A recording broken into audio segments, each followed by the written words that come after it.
Again, these two studies by Jawahar and 10 for neck disability index. Again, very comparable results with TDRs. Same for the SF36. So, Davis et al. Summarized by saying that greater improvement in neck disability index scores, VAS neck pain scores for total disc replacements, increased reoperation rate for ACDF. Again, this is a recurring theme where you have a higher rate of repeat surgery in the ACDF group compared to the TDR group. And at 24 months, TDRs demonstrated statistical superiority over ACDF based on overall study success rates. So lastly, coming to the issue of cervical spondylotic myelopathy and whether TDRs are an appropriate treatment for this subgroup of patients. Unfortunately, there is not that amount of data available. Now, one of the short circuits that has been taken is Rue's group actually did a cross-sectional analysis of one of the randomized controlled trials for one of the IDE trials under FDA, and they actually looked at the cross-sectional data of 199 patients. 106 of them, all of these are patients with myelopathy. 106 of them went on to have TDR versus 93 who went on to have a discectomy and fusion. And they felt that there was certainly no statistically significant difference in the outcome between these two groups. Both group of patients had improvement following surgery, and the improvement was maintained at 2 years with no worsening of neurology or myelopathy. Now again, the study by Ting et al. Looked at comparison of arthroplasty versus ACDF, and they looked at a very small number, 76 patients, 37 who had a disc replacement versus 39 who had a discectomy and fusion. And at 2-year follow-up, they felt that there was significant improvement in the short form 36, both physical mental competence scores and NDI scores in both groups. Arthroplasty group had significantly greater score improvement at each follow-up point, and the range of motion remained unchanged in the arthroplasty group as expected. And the arthroplasty group, again, which is a recurring theme in all the studies that are coming out, had a lower incidence of complications and repeat surgery compared to the fusion group. So to summarize, really, we now have over 10 anterior cervical disc arthroplasty devices which have completed the US Food and Drug Administration investigational device exemption process, randomizing in excess of 2,000 patients in prospective study and amassing a body of level 1 data which is actually unprecedented in the field of spine surgery. In this data, which now has up to a 5-year follow-up, disc arthroplasty certainly appears to be safe and efficacious in that the results in a number of parameters are certainly comparable to that of discectomy and fusion, and in some respects are probably better. Now, obviously, the proof is going to be in the long-term follow-up because, we now have 50+ years follow-up data on anterior cervical discectomies. So, it is going to be a long term to reach that kind of figures with total disc replacements. However, I think it would probably not be prudent for us to wait for 50-year data before adopting any new technology, where all, reasonably rigorous data to date, coming up to 5 years of follow-up, has shown, that the disc arthroplasty is safe and effective. Thank you very much.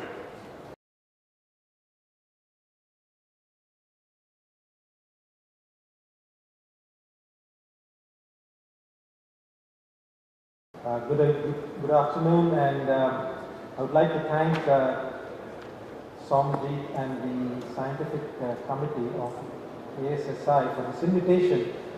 As the President of the Neurological Society of India, I also bring you greetings from that organization, and I also wish to see more exchange of faculty between the two organizations, and I'm hoping that we can make this happen. I would also like to acknowledge my son, Aditya Vedantam, who is a resident of the Department of Neurosurgery in Baylor, for this presentation. So although it's been over 2 decades since we recognized the increased signal intensity that is seen on, very commonly seen on the T2 weighted images of patients with cervical spondylotic myelopathy, we still are quite in the dark with regard to its prognostic significance. And one of the reasons for that, I believe, is that there is no one single pathology that this ISI represents. This paper by Chen et al. In 2001 casts some clarity on this issue in the sense that they categorized ISI into 3 different types that I will come to shortly, and suggested that each of these types has a different pathological correlate. And therefore, as you can understand, if the pathology is different, the significance and the prognostic significance specifically is different. Since this publication by Chen et al., various authors have tried to see whether each of these types of ISI has a particular connotation or association with outcome. But unfortunately, there were some lacunae in those papers, and therefore we tried to address those lacunae. For example, they did not control for age or duration of symptoms in trying to use these different types of ISI to prognosticate. So, what are the 3 types of ISI? This is the fuzzy type as classified by Chen et al., which is not intense, which is quite ill-defined, as you can see here. It's ill-defined, not very clear. Then you have the sharp or the intense type, which is very well defined. You can see that this is very sharp and very well defined. And of course, you have patients in whom there is no ISI at all. Then coming on to T1 weighted images, in some of these patients you do see a hypo-intensity which corresponds to the T2 weighted ISI. So what are the aims of our study? We wanted to correlate the different types of ISI with the preoperative features such as the age of the patient, the grade of the patient, and the duration of symptoms.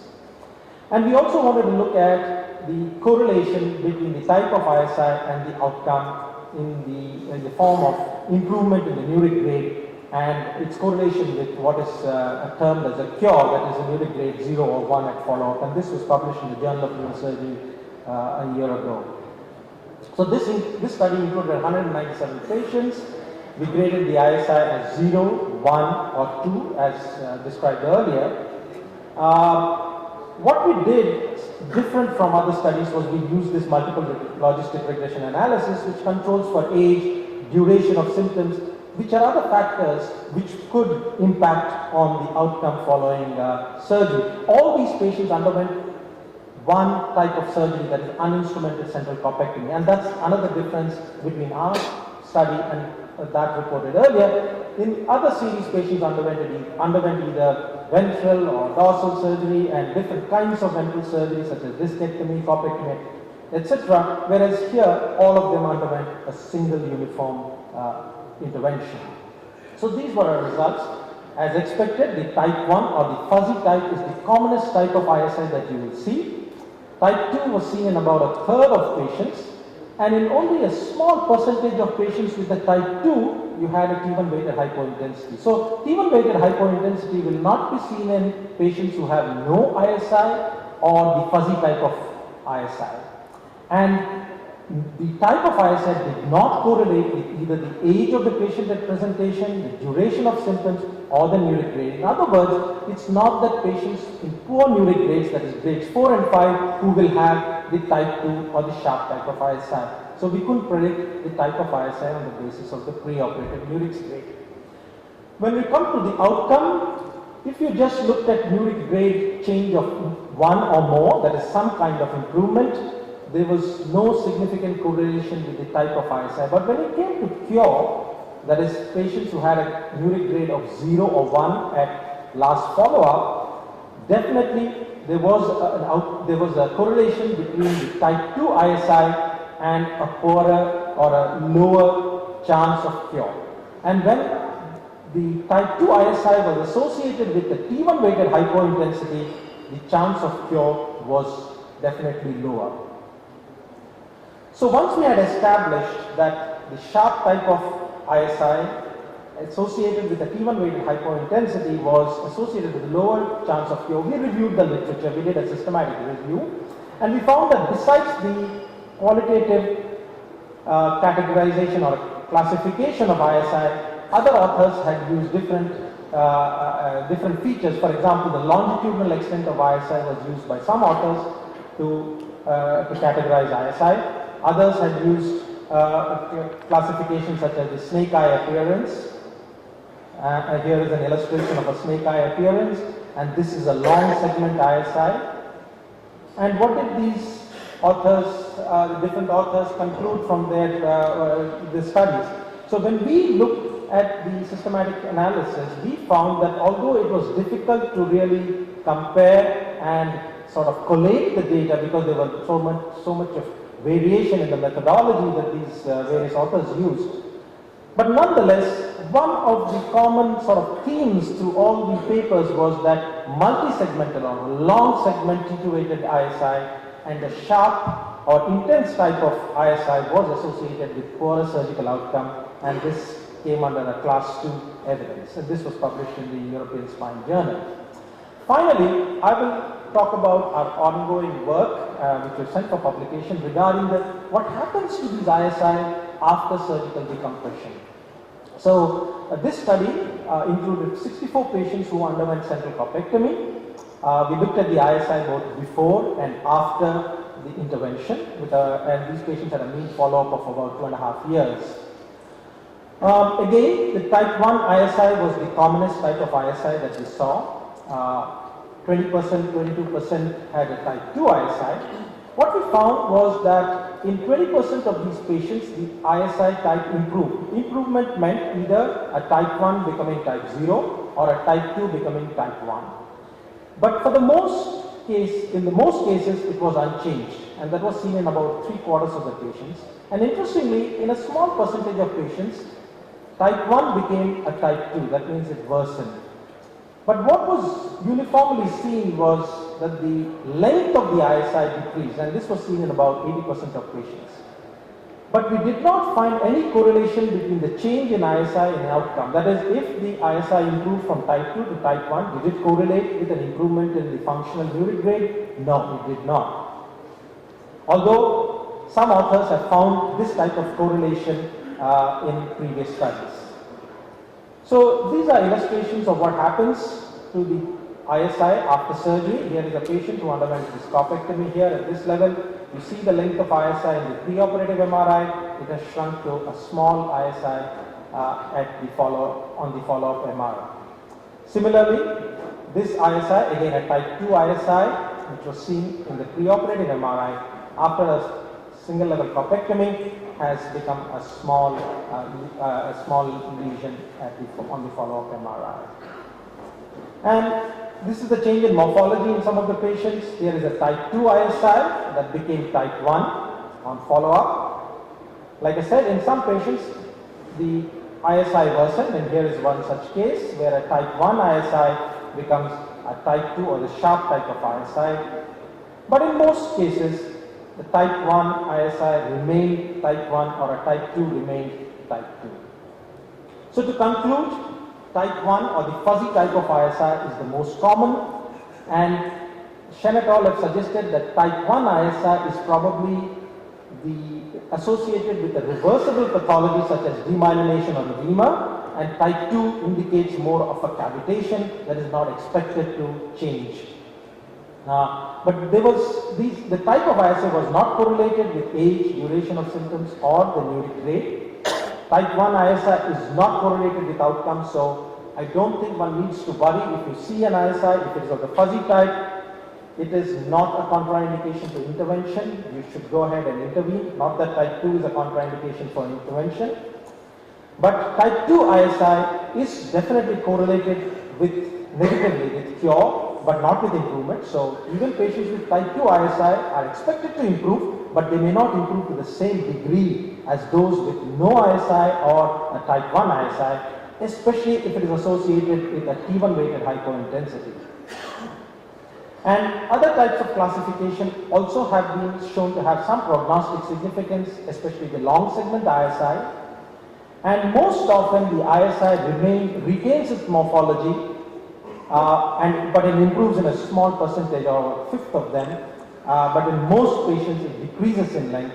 And again, I don't think we have clarity on whether the changes in ISI following surgery correlate with outcome. Thank you for your attention.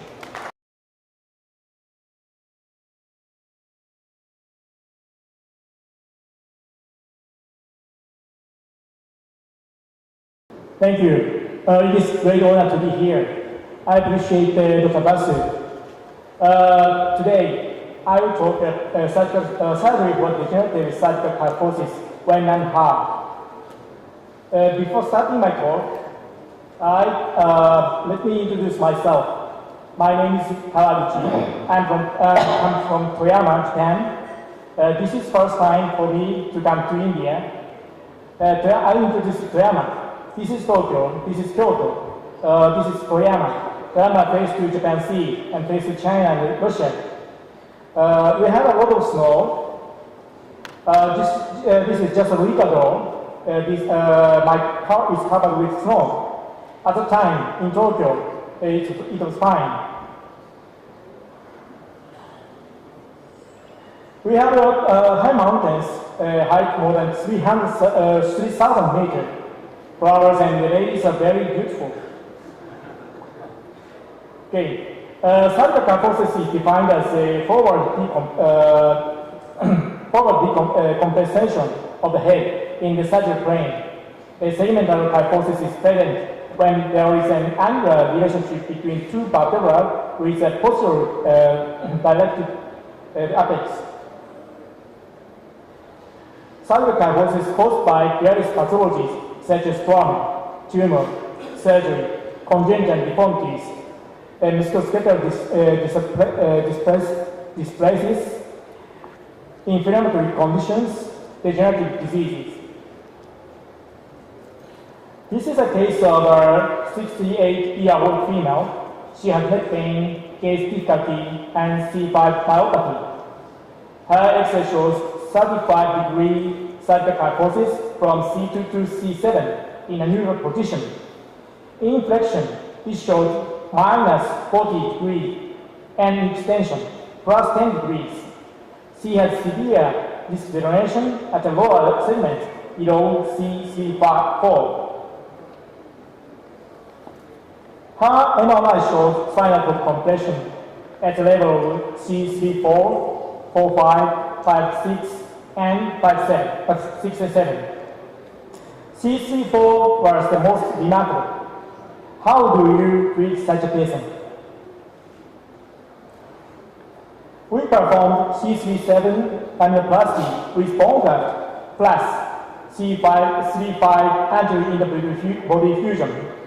However, this operation required lengthy immobilization of the cervical spine.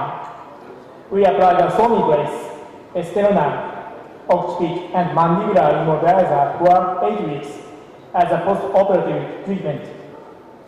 Fortunately, she can work without any assistance, and her GOS score improved from 8 to 13 points. This is the second case. Degenerative kyphosis of this case is more severe. The 87-year-old female had neck pain and gaze difficulty without any neurological deficit. Her X-ray showed minus 45 degree cervical kyphosis in a neutral position.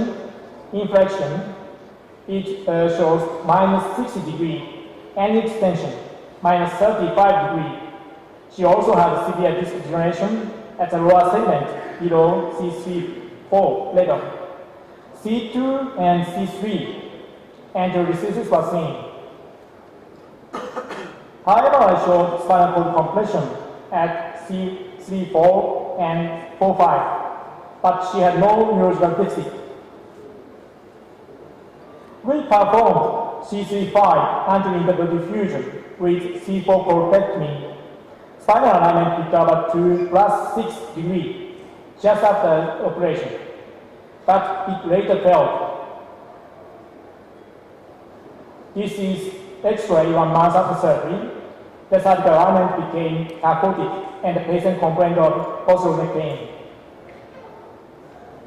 Thus, we performed the reoperation C35 anterior interbutyl fusion plus C27 posterior fusion with instrumentation was carried out. She wore a hair vest for 6 weeks. After that, she can walk without a cane. With my cane, use one cane. Her GRE score improved from 11 to 30 points. We consider that the pathology of degenerative cervical kyphosis as shown in this slide. Cervical kyphosis occurs at the lower cervical spine. It is obvious at the level of C5, 6, and 6 and 7. It is shown by the disc space narrowing. Then instability at the upper segment at C4 and 4-5 may occur. And this is associated with facet instability. It results in vertebral body deformity and back muscle atrophy, and some patients have orthostasis at upper segment. These pathologies may cause cervical kyphosis. The clinical symptoms of cervical kyphosis are excess pain, gaze disturbance, that the patient has difficulty looking forward because of the deformity of the cervical spine, and progressive neurological deficit such as myopathy and or radiculopathy. It has been reported that kyphosis of 20 degrees or more was strongly associated with cervical pain in 96 patients following cervical fusion for trauma. Thus, severe kyphosis may cause neck pain. This is our cervical indication. When the patient has actual neck pain and gaze disturbance, and these symptoms cause ADF disturbance, then operation should be considered. When the patient has myopathy, we usually think of operation. If a patient has radiculopathy, we try to do conservative therapy at first, because in most of the cases, radiculopathy will recover and the conservative therapy using painkiller or neck curl. But when the symptoms are very severe, we consider operation. Our therapeutic surgical strategy is on the slide. If the patient's cervical kyphosis is secondary, we first think of the treatment for the disease itself. If it is idiopathic, then we try to check out the possibility of reposition of the cervical alignment in extension position. If it is yes, reposition, we perform posterior surgery only. But if it is not reposition, we select posterior fusion plus anterior fusion with instrumentation. We are concerned about mechanical efficacy for anterior fixation with a cervical plate. This is a case of cervical trauma. We performed anterior fixation with a plate, but it failed after anterior surgery. What do you think of the cervical strategy of such a best fracture with a respiratory problem? This is a case of a 33-year-old male with a past fracture. He has complete quadriplegia with a respiratory problem. He needed a tracheotomy. We consider pedicle screw fixation for the patient. In this procedure, the tracheotomy is easily indicated. Posterior fixation with a pedicle screw provides the strongest biomechanical strength for the cervical spine. Therefore, we apply pedicle screw fixation in cases with cervical kyphosis. We know that pedicle screw fixation is the strongest, but we are also concerned about the neurovascular complications. In Japan, pedicle screw fixation has recently become very popular. 3 years back, in a SRS meeting in Kyoto, the chairman asked the audience to raise a hand if they use pedicle screw in the cervical spine. Some doctors raised their hand, but most of the doctors were Japanese, I remember. So I developed a new device for the pedicle screw insertion with a 3D model. This is a model and 3D. This is a mold and a 3D model using 3D image. This is an image of intraoperative procedure. At first, a surgical plan is made using an education system. These lines indicate the set direction of the previous screw. The direction is confirmed on the 3D image on the computer screen. Then we make a 3D model of the cervical spine of the patient with a completely same size of the anatomy of the patient. We also make a mold for the 3D model. This is an insertion device for the pelvic screw. We perform simulation surgery using this model and device. The model has one small hole which indicates the safe direction for the pelvic screw. A K-wire is inserted through this small hole, and we can confirm the proper insertion in a 3D model. No spinal cord injury, no foraminal perforation, and no lateral artery injury. Once the K-wire is inserted, drilling with cannulated lead is performed using the K-wire. Tapping and screwing, then it can confirm all the screws can be inserted without any perforation to the spinal canal and foramen VA. Then we sterilize all devices to be used in operation. We apply mold on the surface of the lamina. At this time, we must remove soft tissue completely and very carefully. This is a case of a 51-year-old female with cervical spondyloarthropathy with cervical kyphosis due to cerebral palsy. We use this system. The screws to be inserted very smoothly. All I have to do during surgery is to keep the mold to the surface of the spinal contour. Patient can easily insert the K-wire at the proper position. This is a post-operative CT. All the screws could be inserted properly. This system can be applied for marginal screw fixation. This is a case of a 65-year-old female who had anterior subluxation of the atlas. We could insert the marginal screw without any problem. It can be also applied for the scoliosis surgery. This patient had a very small pedicle, but pedicle screw could be inserted properly. We use this system in 25 cases with these Ds. We evaluate the accuracy for the pedicle screw insertion using this system by CD. This is a evaluation method. Grade 1, no perforation. Grade 0, no perforation. Grade 1, less than 2 millimeter perforation. Grade 2, more than 2 millimeter, no complication. Grade 3, neurovascular complications. The result, 94% of the pedicle screw was inserted properly, and there are no cases with neurovascular complications. Thus, we think this method is very safe and beneficial for pedicle screw and marginal screw insertion.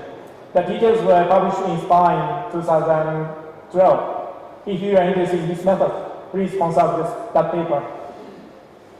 In conclusion, 2 cases with degenerative cervical kyphosis are presented. Cervical kyphosis may cause neck pain, gait disturbance, and progressive neurological compliance. Surgery, anterior or posterior, is indicated for decompression, stabilization, and realignment. Be careful for inserting pedicle screws in the cervical spine. Thank you for your attention.